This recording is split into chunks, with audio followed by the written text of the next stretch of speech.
बिस्मिल्लाह अल्हम्दुलिल्लाह वस्सलातु वस्सलामु अला रसूलिल्लाह वबाद।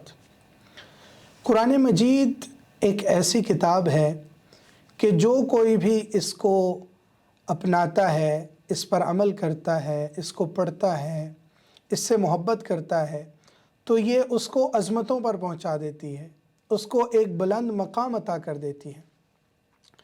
एक सहाबी जो मारूफ़ हैं, मशहूर हैं इस बात के लिए कि वो कुरान बहुत ज़्यादा पढ़ते हैं, कुरान का बहुत ज़्यादा इल्म रखते हैं, कुरान की अदायगी बहुत उम्दा करते हैं, और नबी करीम सल्लल्लाहु अलैहि वसल्लम जिनके बारे में गवाही दें कि ये सहाबी सबसे ज़्यादा कुरान पढ़ने वाले, और ये सहाबी हैं कि जिन्हें अल्लाह रब्बुल इज़्ज़त ने वो खुसूसियत अता की कि जो किसी दूसरे सहाबी को ना मिल सकी। हज़रत अनस इब्न मालिक रज़ी अल्लाह ताला अन्हु इरशाद फरमाते हैं कि अल्लाह के रसूल सल्लल्लाहु अलैहि वसल्लम ने हज़रत उबई इब्न काब रज़ी अल्लाह ताला अन्हु से फ़रमाया कि उबई, अल्लाह ने मुझे ये हुक्म दिया है कि मैं तुम्हें कुरान पढ़ाऊँ। सुभान अल्लाह। हज़रत उबई कहने लगे, अल्लाहु सम्मानी, ए नबी, क्या अल्लाह ने मेरा नाम लिया है? अल्लाहु अकबर। क्या अल्लाह ने मेरा नाम लेके कहा है कि उबई पर कुरान पढ़ो? तो नबी करीम सल्लल्लाहु अलैहि वसल्लम ने इरशाद फरमाया, नअम। क़ाल नअम, जी हाँ, अल्लाह ने तुम्हारा नाम लिया है।